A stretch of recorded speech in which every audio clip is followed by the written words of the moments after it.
Bom, professor André, seja muito bem-vindo ao Telecast. Meu nome é Diego, sou o principal organizador desse projeto. O Telecast, ele é o nosso projeto de entrevistas do PET Telecom, onde nós buscamos trazer os profissionais da nossa engenharia para que esses possam compartilhar suas experiências, suas trajetórias acadêmicas, de forma que isso venha a orientar e direcionar os alunos, né? E ficamos bem honrados em poder estar recebendo o senhor, né? Tendo em vista que o senhor é um pesquisador de elite, né, dentro da engenharia de telecomunicações, né. O senhor, inclusive, está aí no ranking de pesquisadores mais influentes da UFC, então ficamos bem honrados com a sua presença. O senhor protagoniza pesquisas principalmente voltadas à área de processamento de sinais, né. Vale ressaltar que uma das nossas linhas de formação é processamento de sinais, né, que é uma linha que é conhecida por ser bastante forte, né, que costuma abrir aí diversas oportunidades de atuação para os nossos alunos, né? E além disso também vale destacar suas pesquisas que envolvem tensores, né? Que chega até a ser uma marca registrada do senhor, né? Quando se fala do professor André já se lembra dos tensores, por exemplo, né? E também temos várias contribuições. O senhor também, por exemplo, é coordenador do PPGT, que é o programa de pós-graduação de engenharia de teleinformática, que é responsável aí pela formação de mestres, doutores, e também traz aí o desenvolvimento de pesquisas de grande destaque para a nossa comunidade acadêmica, né? E nas horas vagas, o senhor também é o nosso DJ, né? Nosso DJ das telecomunicações que vem aí trazendo o melhor do Eurodance, né, para os nossos alunos. Bom, brincadeiras à parte, mais uma vez, se sinta à vontade na entrevista, certo? E com base nas suas vivências, eu gostaria que o senhor pudesse compartilhar conosco. Tudo certo? Ok, obrigado, Diego, pela oportunidade. Parabéns aí por a você e ao PET por essa iniciativa do Telecast. Acho que é uma ótima ideia para aproximar um pouco os alunos da área e deixá-los mais a par sobre as atividades que são realizadas aí pelos diferentes professores e pesquisadores do nosso departamento. Bom, começando falando sobre a sua trajetória acadêmica. O que é que motivou o senhor a querer seguir o caminho da engenharia? Ser engenheiro sempre foi o sonho do senhor?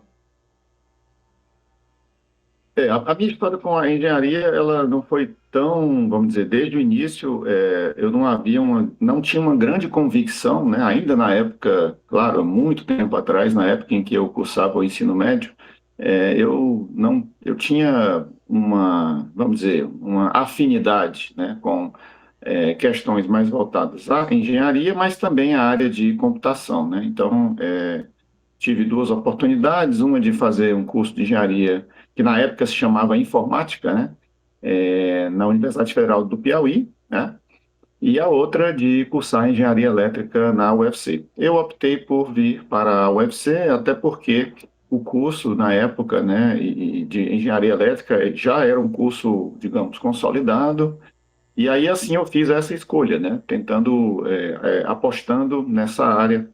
E aí cheguei aqui em Fortaleza, em 1996, quando eu iniciei a graduação, né? Então, a minha...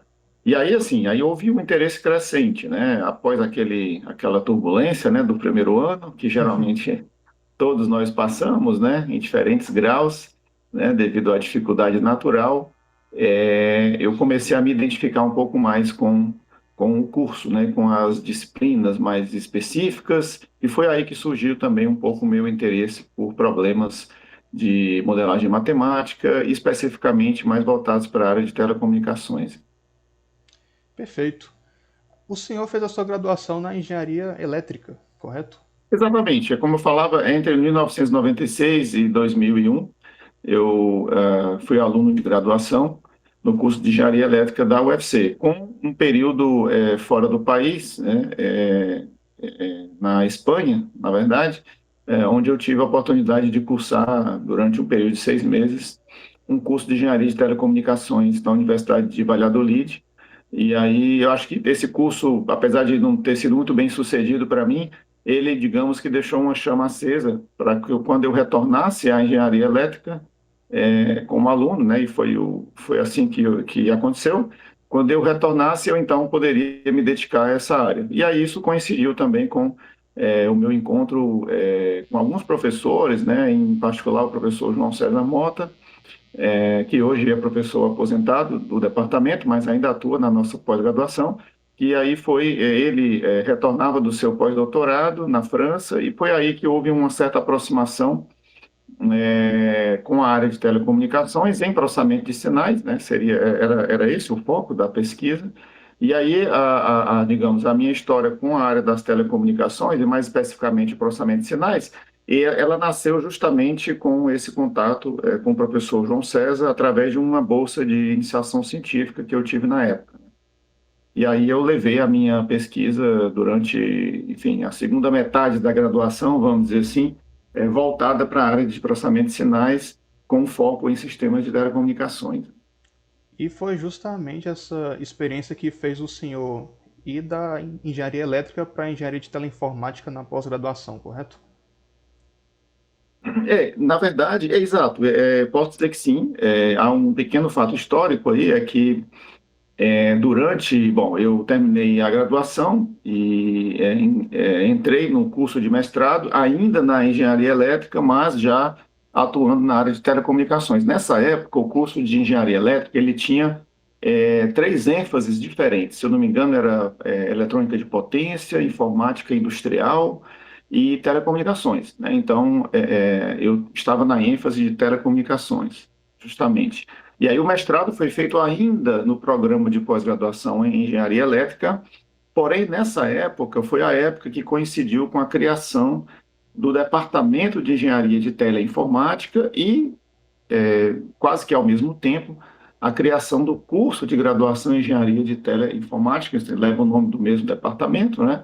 E aí, nesse caso, o meu doutorado, feito em cotutela com a França, a gente pode falar logo mais sobre isso, foi feito em cotutela, então, com um vínculo já no Departamento de Engenharia de Teleinformática, né, no DETI. Então, foi assim que houve essa migração, vamos dizer assim, vários professores, né, que atuavam mais especificamente na área de telecomunicações, que estavam no Departamento de Engenharia Elétrica, não só na área de telecom, mas também na área de computação. Esses professores migraram, então, para esse novo departamento, para esse novo curso. E é aí que se encaixa a minha formação em nível de pós-graduação. Durante o mestrado do senhor, o senhor teve a oportunidade de participar do GETEL, por exemplo. Como o grupo contribuiu para a sua formação nessa época?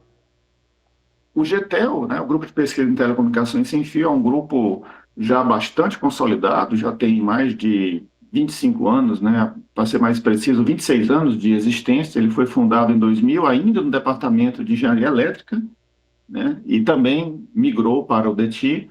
E esse grupo, né, liderado pelo professor Rodrigo Cavalcante, foi criado muito por conta de uma cooperação com a Ericsson, que se iniciava naquela época, né, por volta dos anos 2000.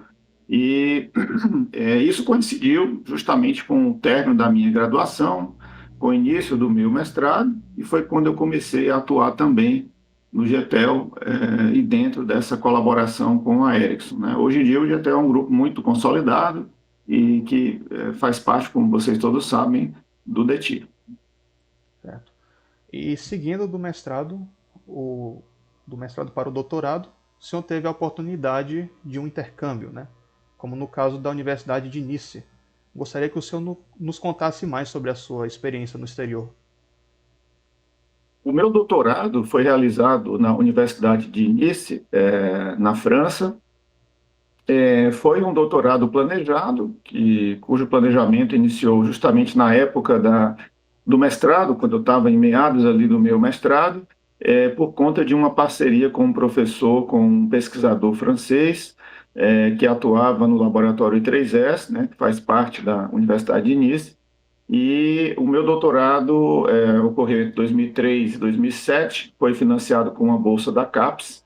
Vale ressaltar que naquela época, muito diferente de hoje, a oferta de bolsa de doutorado para o exterior era bem, vamos dizer assim, reduzida, né? E a grande parte desses doutorados eram doutorados plenos, né? Que eram doutorados completos. Hoje em dia não se tem, quase que não se tem mais esse tipo de financiamento. A gente tem muitos estágios, né, de doutorado que são períodos de 6 meses a um ano, enfim. Então, eu fui em 2003 para a França, né, com o planejamento de realizar um doutorado de 4 anos, né? E aí permaneci na França durante esse período até 2007. Em seguida, fiquei por mais um ano lá para fazer um pós-doutorado, né? Com alguns outros pesquisadores, mas dentro do mesmo grupo de pesquisa que eu fiz o doutorado, né? E aí, em 2009, quer dizer, final de 2008, início de 2009, eu retornei para a UFC, né? E tive a felicidade de prestar concurso. Naquela época, havia uma expansão das universidades federais em todo o Brasil, e dentro desse contexto, eu ingressei na UFC. Perfeito. Quanto ao ambiente acadêmico francês, o que mais lhe chamou a atenção em comparação ao brasileiro? Olha, a França, né, assim como alguns outros vários países da Europa, né, e Estados Unidos, né, são países que produzem muita pesquisa em diversas áreas, né, não só na nossa área de tecnologia. Então, foi uma experiência muito rica, né, fazer parte de um laboratório de pesquisa internacional, né, com muitos alunos vindos de diversos países, né. E, além disso, né, eu estava num grupo muito forte na área de processamento de sinais, né? Então, foi muito bom poder estar, né, em um país onde a pesquisa é bastante valorizada, né? Dentro de um grupo com uma boa projeção internacional. Isso certamente favoreceu bastante aí a minha trajetória durante esse período aí. E quanto às questões culturais, por exemplo, como foi sua adaptação quanto à cultura, à culinária? Foi muito fácil ou foi muito difícil no começo?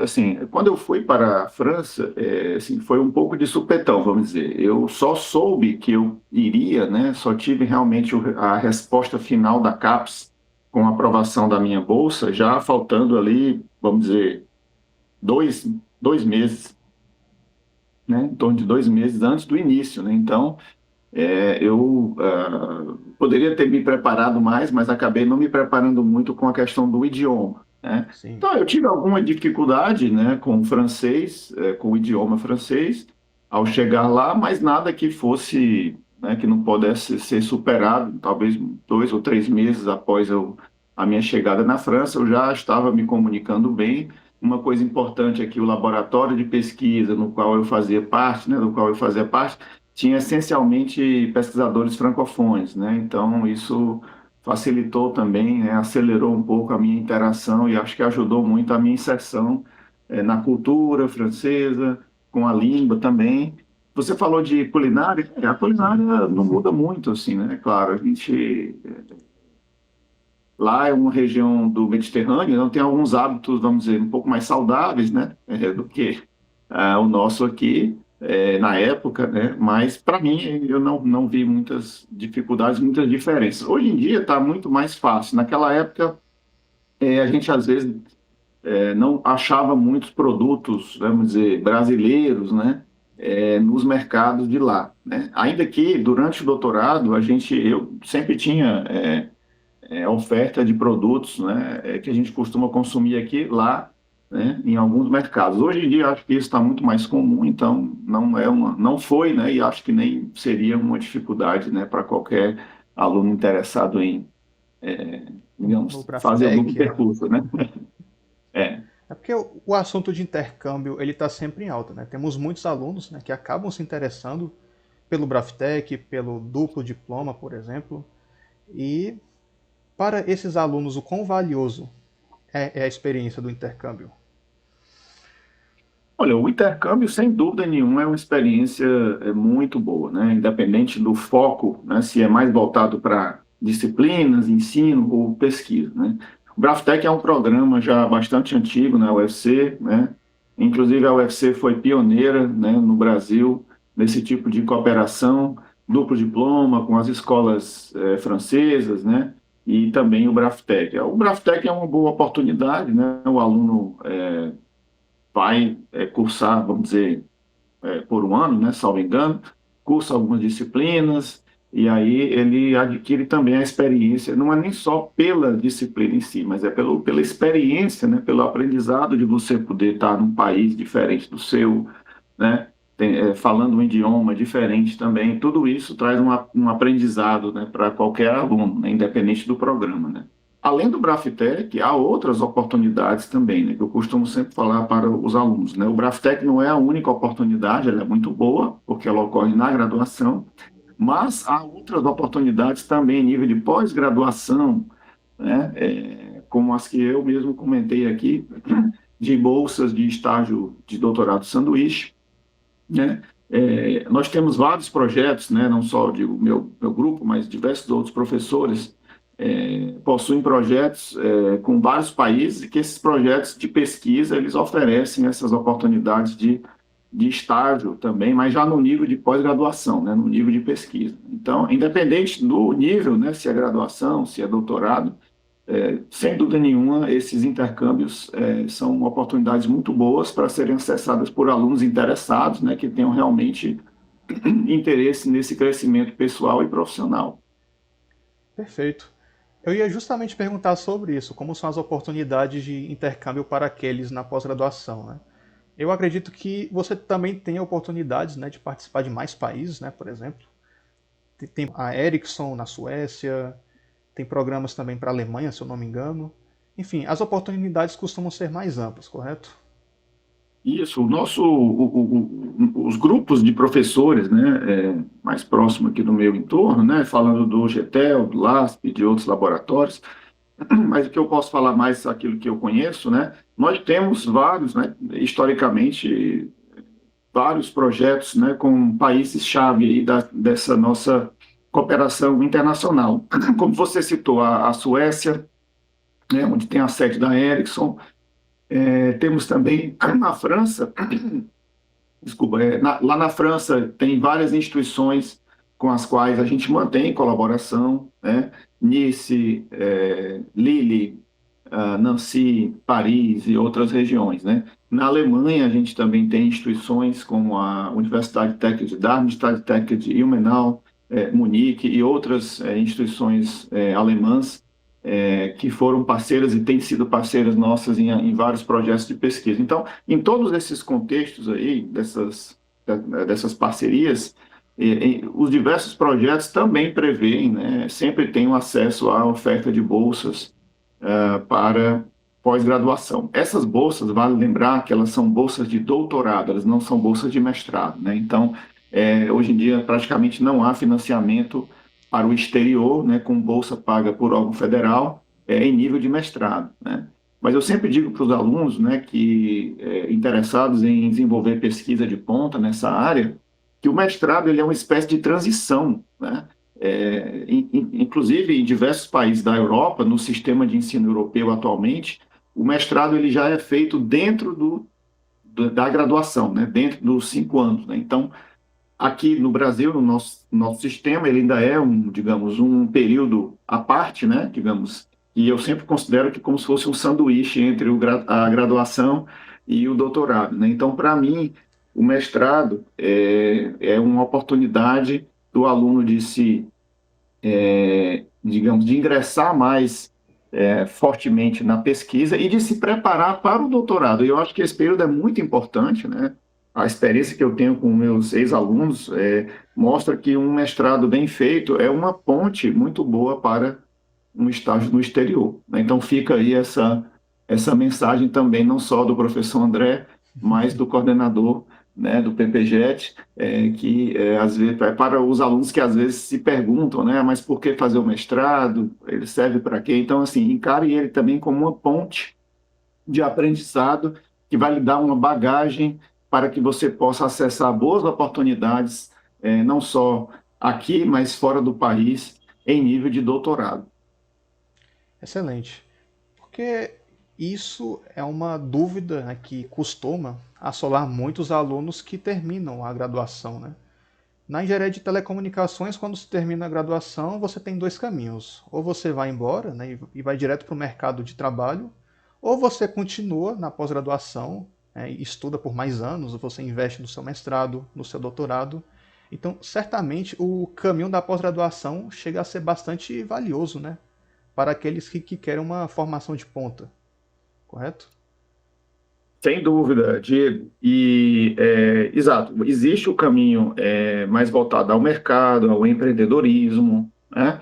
É um caminho difícil também, né? A gente sabe que o mercado hoje não é fácil, né? E nem sempre a oferta de vagas é casada com o perfil, né, do nosso alunado. No caminho, falando especificamente do caminho da pesquisa, importante lembrar que, apesar de no Brasil a gente ter uma oferta de vagas para pesquisadores, doutores, ainda limitada na nossa área, mas um diploma de pós-graduação, ele é muito importante, ele é sim valorizado no exterior, em diversas empresas, tá? Então, diversas empresas, as empresas multinacionais, né, na área de tecnologia, que realizam pesquisa, não só na área de telecom, mas em diversas outras áreas ligadas à tecnologia, o diploma de pós-graduação, ele te ajuda muito, né? E existe uma carreira que é muito bem clara nessas empresas, né?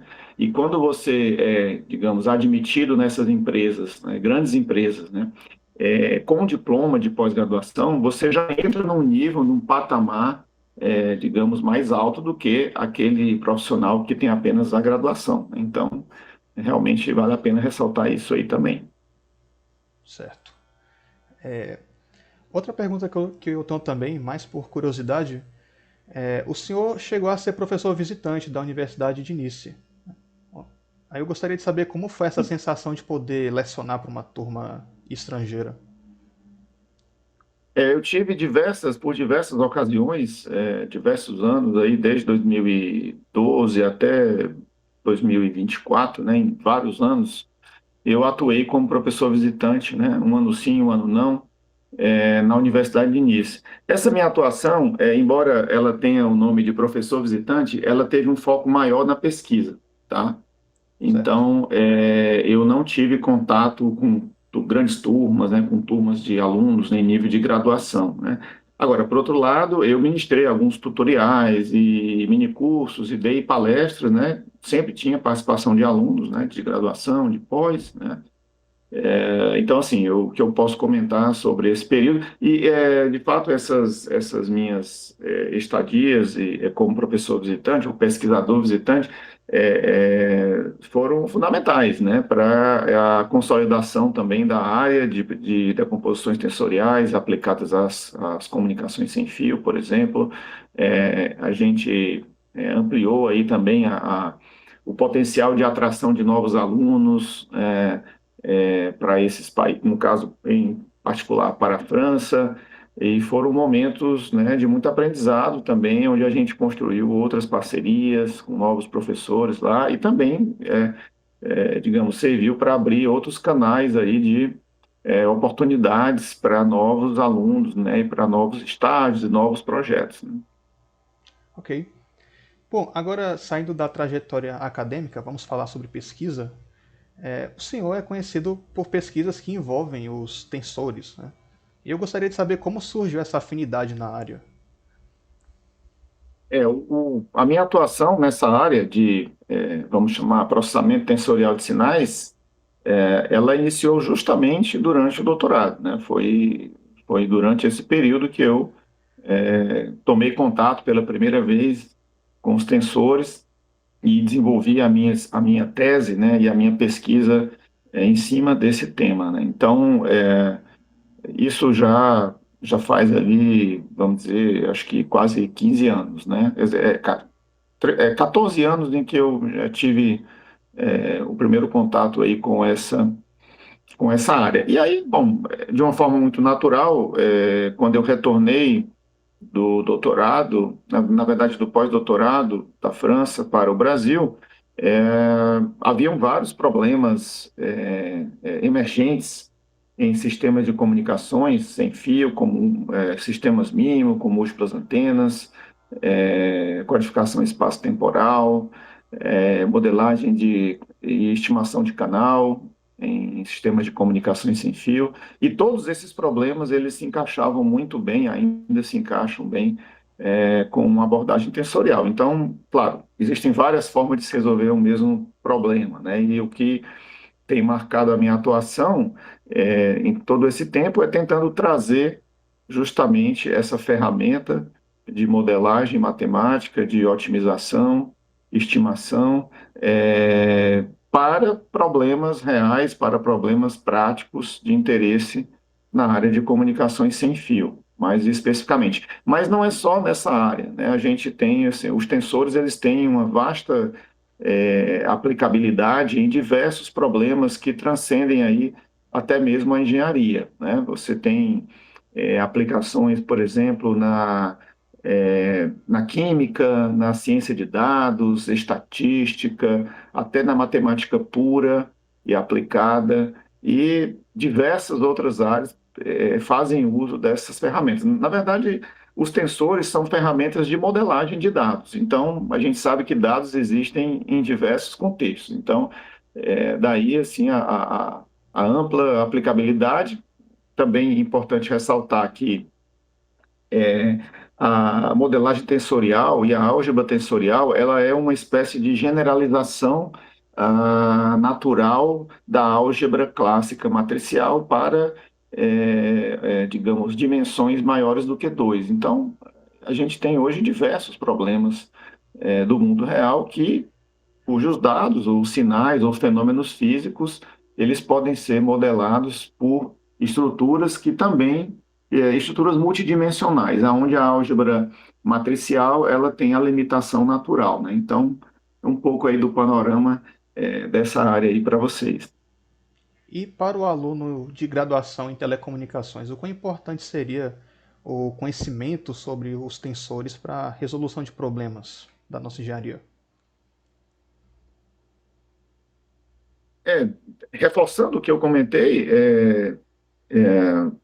eu considero como uma ferramenta bem-vinda, né? Ela não é obrigatória, mas ela é muito bem-vinda, né? Como eu estava falando anteriormente, diversos problemas da área de engenharia, não só a nossa, mas de forma geral, podem ser tratados ou vistos através dessa ótica, né? Importante lembrar que na última reforma do nosso PPC, no curso de Engenharia de Telecomunicações, foi introduzida uma disciplina no eixo de processamento de sinais e dados, Modelagem tensorial, né?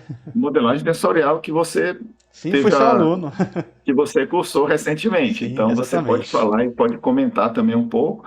Mas a ideia dessa disciplina é justamente sensibilizar o aluno ainda no nível, digamos, anterior, né, na graduação, para a utilidade dessas ferramentas em diversos problemas. E essa disciplina, a introdução dessa disciplina no programa do curso, ela ocorreu exatamente como um amadurecimento natural dessa área, né, e do grupo de pesquisa do qual eu faço parte, e eu acredito que abre um horizonte adicional para os alunos que têm interesse em atuar nessa área. Ela já vinha sendo ofertada, essa disciplina, enfim, esse tema, ele já vinha sendo ofertado já, acho que há quase 10 anos, na pós-graduação, né?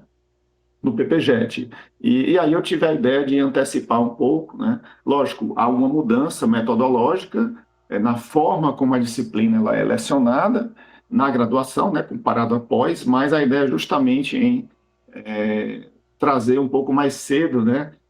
Ao conhecimento dos alunos interessados nessa área. Exatamente.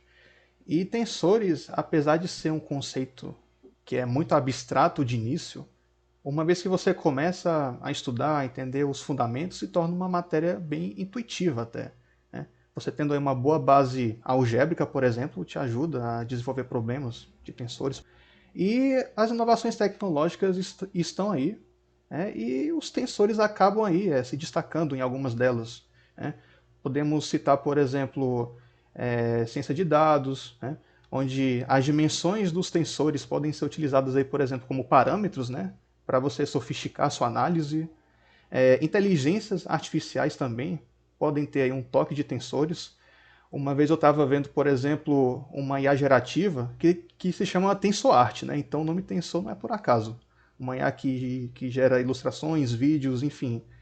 Muitas tendências tecnológicas que nós temos podem ser otimizadas e facilitadas, né, com o uso de tensores, né? E nas telecomunicações, sempre se fala em 5G, 6G, por exemplo, né? E eu gostaria de saber, professor, como é que os tensores podem ser utilizados para desenvolver aí o 6G, né? Como é que um K-Trihal, por exemplo, pode me ajudar a otimizar um sistema 6G? Gostaria de saber. Você falou da questão de IA, vale pontuar que, de fato, nos últimos, vamos botar assim, nos últimos 5 anos, houve uma explosão, assim, uma crescente, né, no uso de tensores na área de IA, né? Eu acompanho não só a área de telecomunicações e processamento de sinais, mas também acompanho a evolução dos tensores em outras áreas. E realmente a área de aprendizado de máquinas e IA, ela tem sido responsável também por um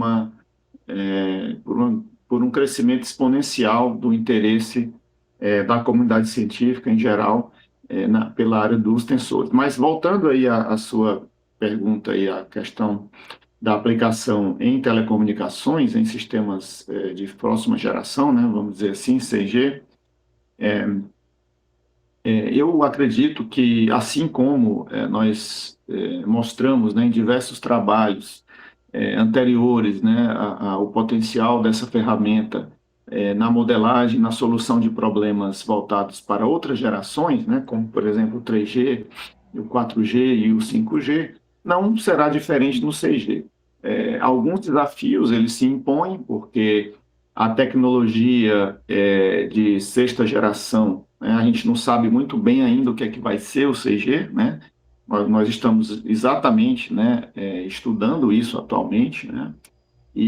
Mas é possível antecipar algumas questões, como, por exemplo, os sistemas de comunicações celulares e móveis e sem fio, eles geralmente tendem, né, eles tendem a migrar para faixas de frequência mais altas, né, onde existe mais disponibilidade de espectro, né, o espectro já está lotado, né, nas baixas frequências. Então, quando você migra, né, ao migrar para altas frequências, surgem alguns desafios de modelagem, porque o fenômeno da propagação do sinal no meio sem fio, ele altera consideravelmente, né, com altas frequências, existe uma forte atenuação do sinal, o bloqueio do sinal fica muito mais fácil, né? Qualquer coisa pode bloquear um sinal, porque o comprimento de onda vai reduzindo bastante, né? E, por outro lado, para compensar essa perda de sinal mais fácil que se tem em altas frequências,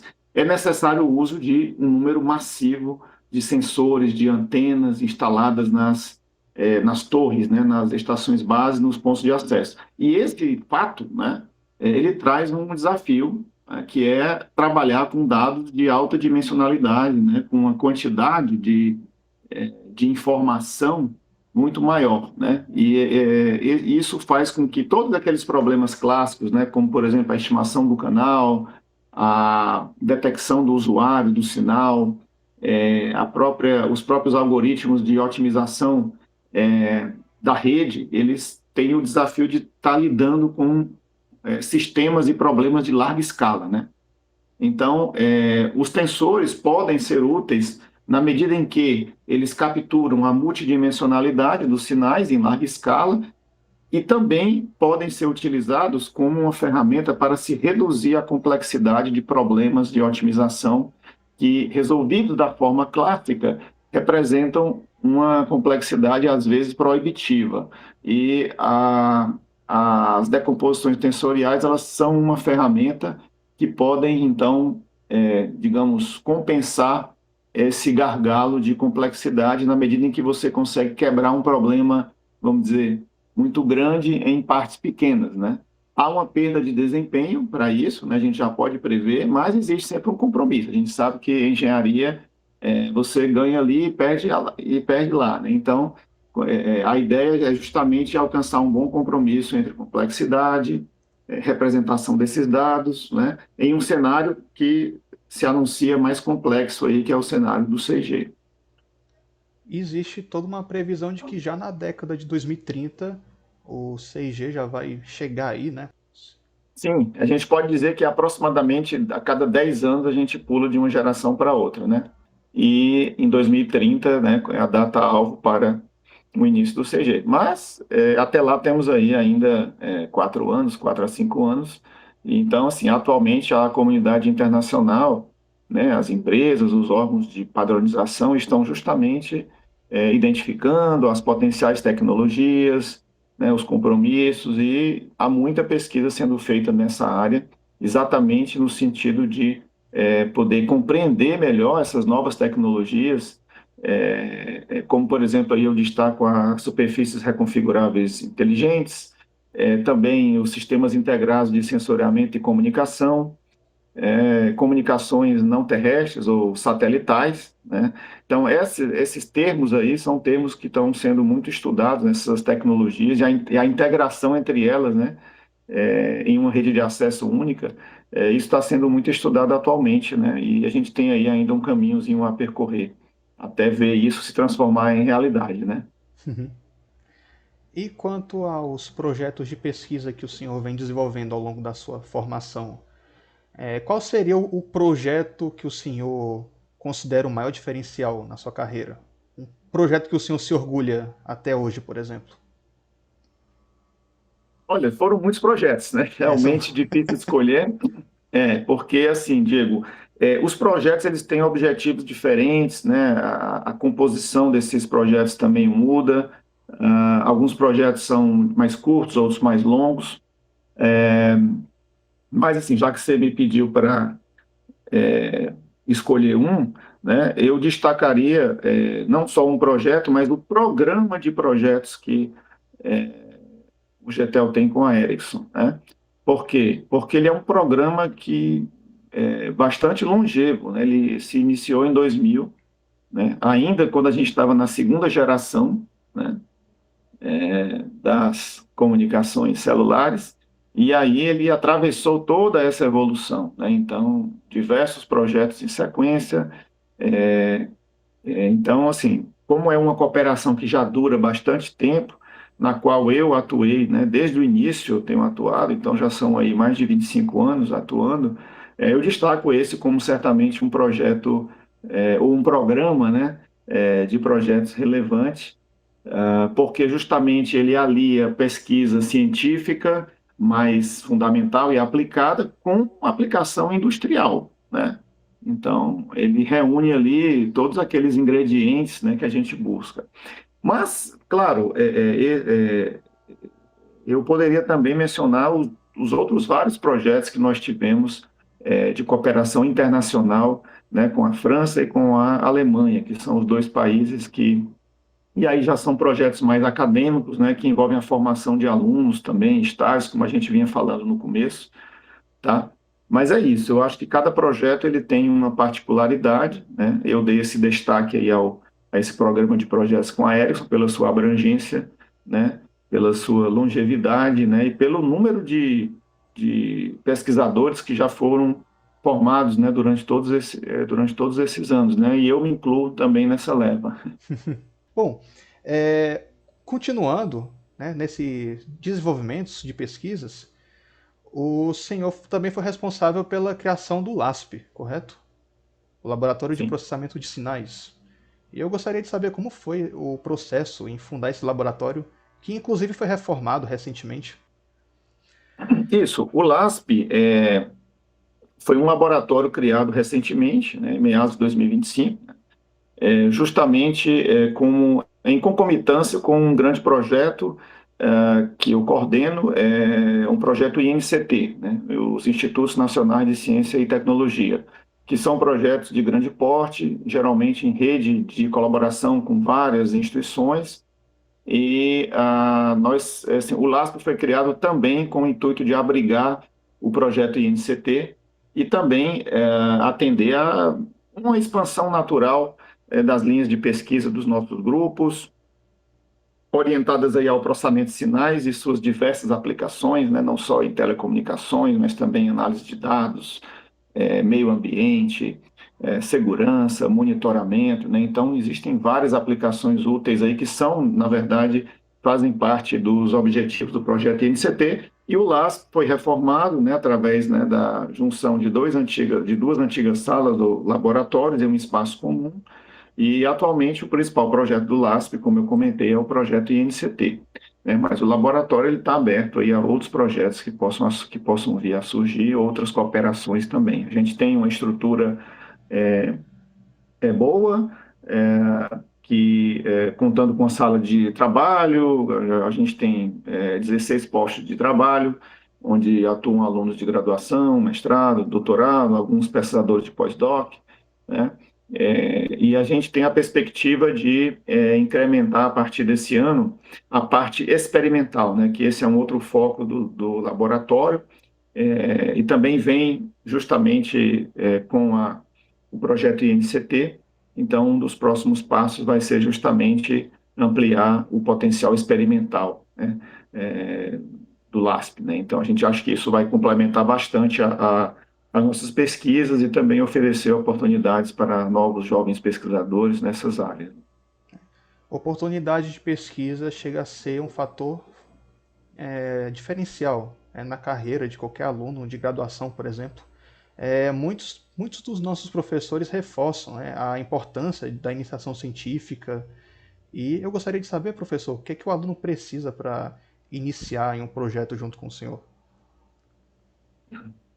São Olha, editais, são em indicações? termos, sim, em termos gerais, a iniciação científica é um programa, eu sempre digo isso até para nossos colegas de outros países, né? É um programa único no Brasil, eu não conheço isso em outro local, e é uma excelente oportunidade para os nossos alunos iniciarem a pesquisa, descobrirem a metodologia científica, terem contato com problemas reais, né? Com tecnologias e estudos do estado da arte, né? Então, queria fazer esse registro, né, que eu considero como um programa muito bom, né, para que os alunos possam experimentar a pesquisa, né?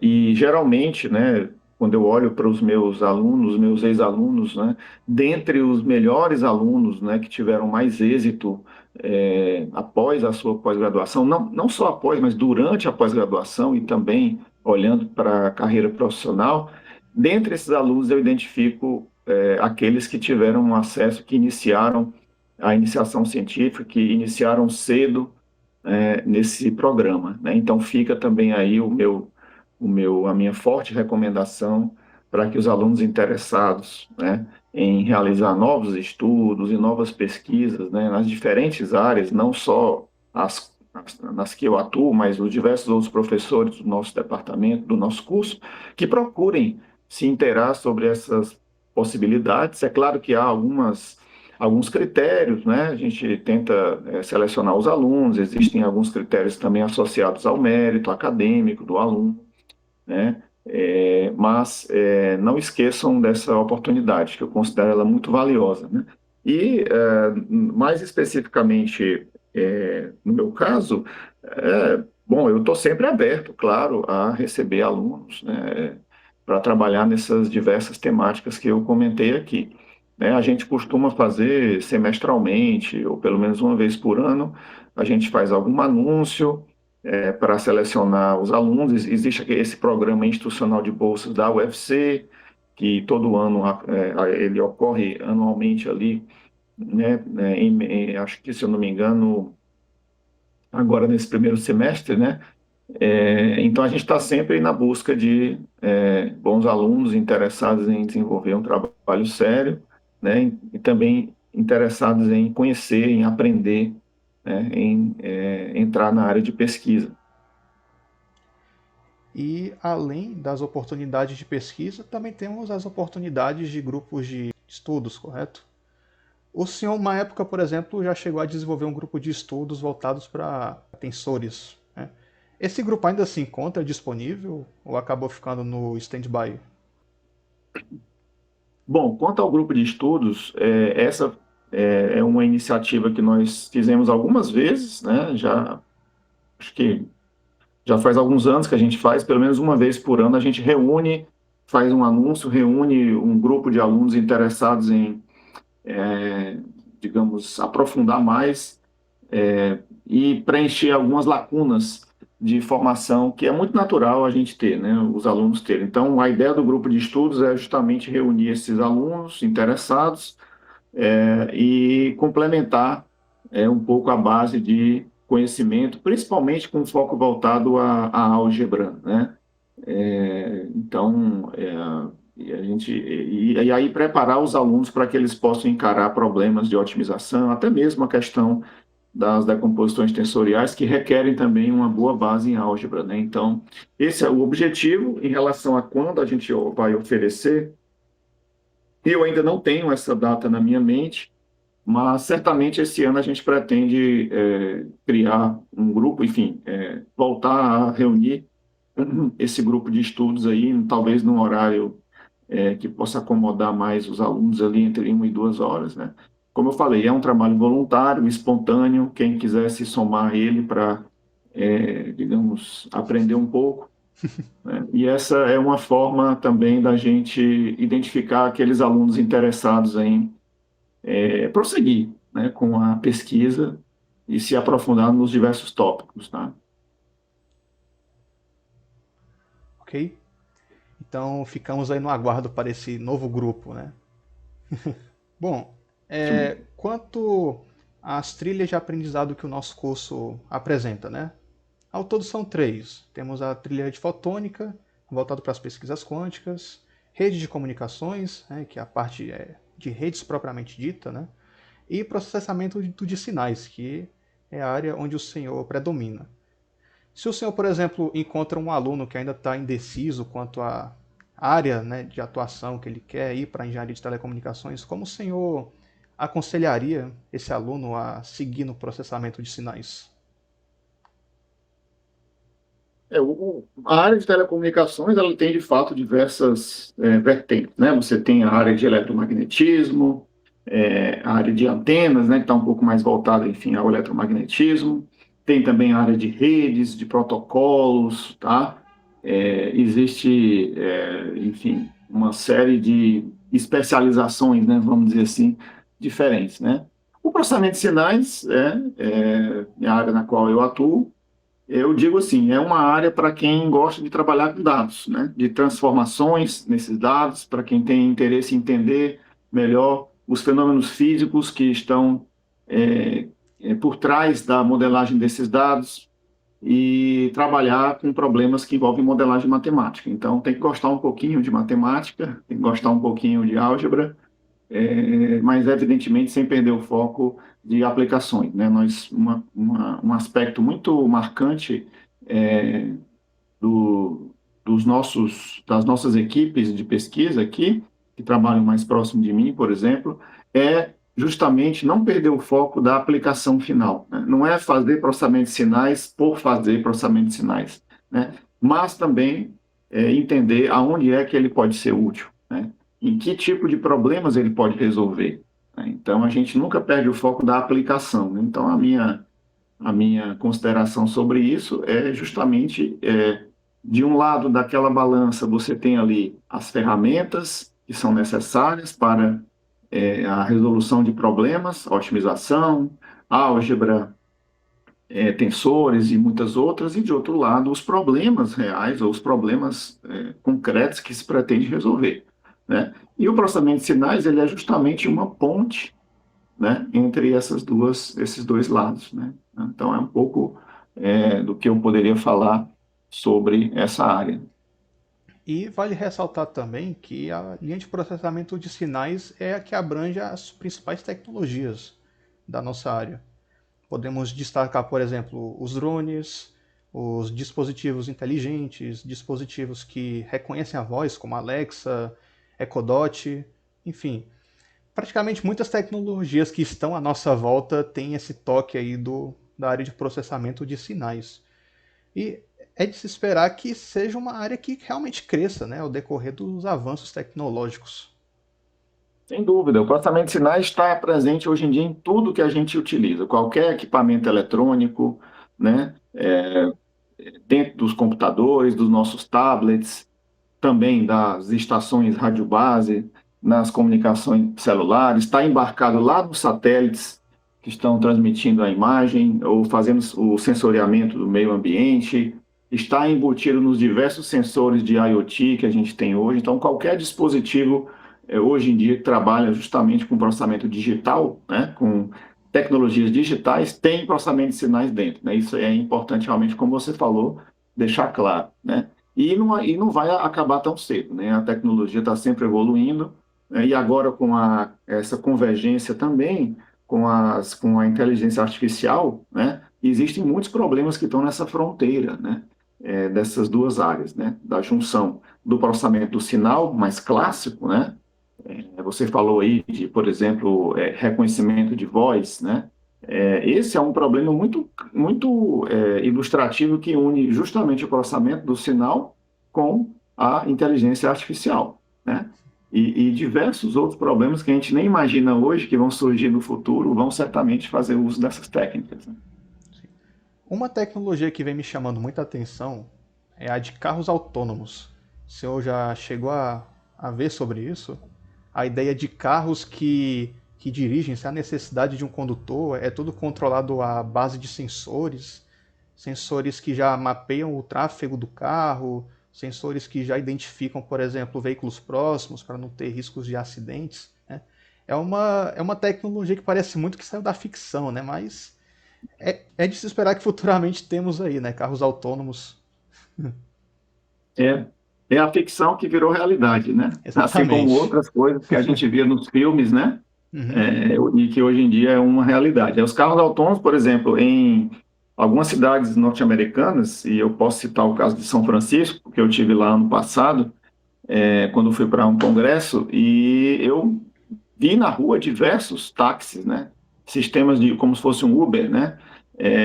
Táxis que são basicamente veículos autônomos, né? E esses carros, eles são essa tecnologia, ela é um excelente exemplo, por exemplo, da convergência de processamento de sinais com sensoriamento e telecomunicações, né? Esses carros são equipados com sensores LiDAR, com diversos outros tipos de sensores radar, né? Com antenas, né? E toda a junção dessas tecnologias, né? É que faz com que o carro, por exemplo, consiga identificar é, outros veículos na frente, atrás, né? Então, todo um controle automático de velocidade, né? Aí você embute aí também a inteligência artificial, porque existe uma predição também que vai, digamos, antecipar algumas manobras do veículo de acordo com as bases de dados, né? De acordo com o perfil de tráfego daquela região, né? Daquele tipo de veículo, daquele tipo de estrada. Então, aí você tem uma junção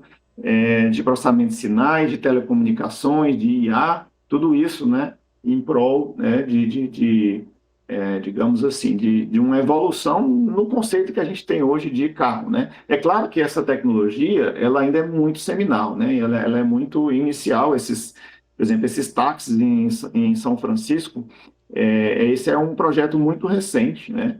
E que ele ainda é sujeito a críticas, né? Tem gente que critica dizendo que esses carros atrapalham o trânsito porque eles às vezes são muito devagar, né? Então, vai ter sempre crítica obviamente, assim, questões de segurança estão sempre aí sendo discutidas. Por exemplo, se falar, se alguém hackear, por exemplo, um sistema desse, né? O que é que vai fazer com um carro desse, né? A pessoa que hackeia um sistema de veículos autônomos pode fazer digamos, um estrago muito grande, né?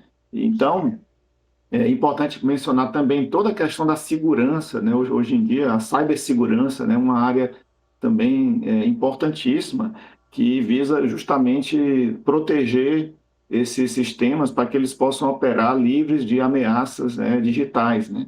Então, os carros autônomos são um desses exemplos, né? Também tem outro exemplo muito futurista, que são procedimentos médicos realizados à distância, né? Telemedicina, né, professor? A telemedicina, né? Inclusive já houve até casos de cirurgias realizadas, né, por robôs e controlados, né? Que esses robôs controlados por remotamente por um médico que está em um outro continente, né? E aí, nesse tipo de aplicação, você junta várias áreas, a robótica, a IA e também as telecomunicações. Por quê? Porque para garantir esse tipo de aplicação envolve uma latência ultra mega baixa, né? Porque um movimento realizado por um médico lá na América do Norte tem que se refletir numa manobra ou em algum procedimento, algum movimento do robô na África, né? Então, você imagina aí, a questão da latência aí é muito importante. Então, ainda há muito espaço para se reduzir essa latência, tem muita pesquisa fundamental que precisa ser realizada para que tornem essas tecnologias, né? A gente falou aqui dos veículos autônomos, mas também da telemedicina remota, né? E muitas outras tecnologias que demandam justamente estudos aprofundados, pesquisas, né? Não só de curto prazo, mas de médio e longo prazo, para que essas tecnologias possam um dia, digamos, se tornar uma realidade mais corriqueira nas nossas vidas aí, né? Excelente. Então fica evidente, né, a importância da área de processamento de sinais, né, e como ela vem moldando as nossas tecnologias, né. Nós percebemos que muitas indústrias podem aí acabar se favorecendo, né, com essas tecnologias, né, como por Sem exemplo a dúvida. indústria de carros, a área da saúde, até mesmo dos videogames, né, tem esse toque, né, do processamento de sinais, né, com controles que respondem a sensores de movimento, jogos em realidade virtual também. Enfim, é uma área bastante ampla e que abre aí as oportunidades para os alunos, né, se desenvolverem Sem dentro dúvida. dela, né. Bom, agora saindo do eixo da pesquisa, vamos falar um pouquinho sobre o projeto de extensão que o senhor participa, que é o I3E, né? O I3E ele é um grupo, né, que ele é bastante requisitado também pelos alunos, né? Acaba aí tendo um certo prestígio na comunidade, né? E ainda mais na nossa nova grade, né, que tem as novas horas de extensão que precisam ser cumpridas, né? E o I3E aparece aí como uma oportunidade dos alunos ingressarem. Eu gostaria que o senhor contasse um pouco sobre a sua participação e como ela pode contribuir para a formação. Nesse assunto aí, nós criamos recentemente, pouco mais de um ano, um capítulo da Sociedade de Processamento de Sinais do I3E, né, a Signal Processing Society, SPS. Criamos um capítulo, o primeiro capítulo exclusivo, né, um capítulo profissional da SPS na região Nordeste, tá? E o nosso objetivo ao criar esse capítulo são vários, né? Um deles é o que você mesmo mencionou, né? É proporcionar aos alunos oportunidades de inserir, né? De se inserir mais na área de processamento de sinais, né? Como? Participando de palestras convidadas que nós sempre trazemos, né? Por exemplo, participação em hackathons, em algumas competições que nós podemos organizar também, no contexto do capítulo, a também permitir que esses alunos possam, evidentemente, interagir com pesquisadores de renome internacionais que são convidados para virem dar palestras aqui, né? Então, apenas alguns exemplos de atividades em que os alunos podem se envolver. Então, o capítulo foi criado, né, o capítulo da SPS do I3F foi criado, estamos no segundo ano. Atualmente estão ocorrendo as eleições para a nova gestão do capítulo e a gente espera continuar, né, por bastante tempo, aprofundar, poder, por exemplo, futuramente organizar eventos temáticos na área de processamento de sinais, onde os alunos vão poder, inclusive, submeter trabalhos, artigos, né? Tudo isso está dentro de um planejamento, de uma perspectiva que a gente tem. Então, como você bem mencionou, né? É uma oportunidade a mais que a gente tenta oferecer para os alunos e para os profissionais também da área, locais, professores, pesquisadores interessados na área de processamento de sinais. Ok? Bom, professor, agora, para encerrar nossa entrevista, gostaria que o senhor desse aí a sua palavra para os alunos da graduação, da pós-graduação. O que esses alunos precisam para serem excelentes engenheiros? Eu posso dizer, é muito simples, é uma mensagem curta. Aproveitem o máximo o período em que vocês estão aqui, né, cursando, fazendo o curso, né? Tentem acessar todas as oportunidades que parecerem boas para vocês. Sejam curiosos, né, por aprender novos conhecimentos, né? Acessem as oportunidades que são oferecidas. Realmente aproveitem o máximo esse período, né? Tudo que vocês conseguirem fazer, né, com dedicação, com empenho, né, vai se refletir certamente em frutos que vocês vão poder colher posteriormente, né? Posso assegurar isso aí. Então, as dificuldades elas existem, né? Elas existiram para mim no início da minha graduação, elas existem para vocês e não é diferente com outros colegas nossos aqui. Então, as dificuldades estão sempre aí, mas cabe a gente superá-las, né? Mas para superá-las a gente precisa fazer a nossa parte. Então, o que eu posso deixar como mensagem é isso, né? Encarem aí, é claro que o curso tem algumas etapas mais difíceis, geralmente são os anos iniciais, né? É muito natural, mas depois isso passa, né? Então, e aí vocês começam a ter contato com uma realidade mais próxima, né? Do que mais, digamos, profissional, uma realidade profissional mais concreta. Então, aproveitem bem esse período durante a graduação, né? E desejo, né, enfim, muita sorte a todos vocês e estou sempre à disposição de todos vocês para esclarecer dúvidas ou para qualquer curiosidade que vocês possam ter. Perfeito. Pois, professor André, foi um prazer enorme poder ter recebido o senhor. Muito obrigado por ter aceitado aí o convite da nossa entrevista. Foi um momento muito proveitoso. Nossas conversas também foram bem valiosas. Abordamos praticamente o que mais intriga no aluno, né? Que seria o intercâmbio, seriam as pesquisas, enfim, foi um grande prazer poder ter compartilhado, né, o senhor poder ter compartilhado suas experiências e que vai ficar registrado aí para os alunos assistirem depois, né? E se sentirem mais motivados, se sentirem mais direcionados. Foi muito bom mesmo, né? Acredito que já deu para saciar da curiosidade do aluno, nossa entrevista. Sem dúvida, Diego, e parabéns novamente a você, ao PET Telecom, a essa iniciativa Telecast. O PET tem realmente um papel muito importante na graduação, né? Vocês estão de parabéns, continuem fazendo esse tipo de atividade, né? E desejo sucesso aí para todos vocês. Muito obrigado, professor. Desejamos também o mesmo para o senhor. E caso o senhor precise do PET, né, para suporte em disciplinas, ou até mesmo para alunos interessados em projetos, o senhor pode contar conosco, tudo bem? Excelente, muito obrigado. No mais é isso, professor André. Tenha um bom dia. Até a próxima. Bom dia, até a próxima. Até.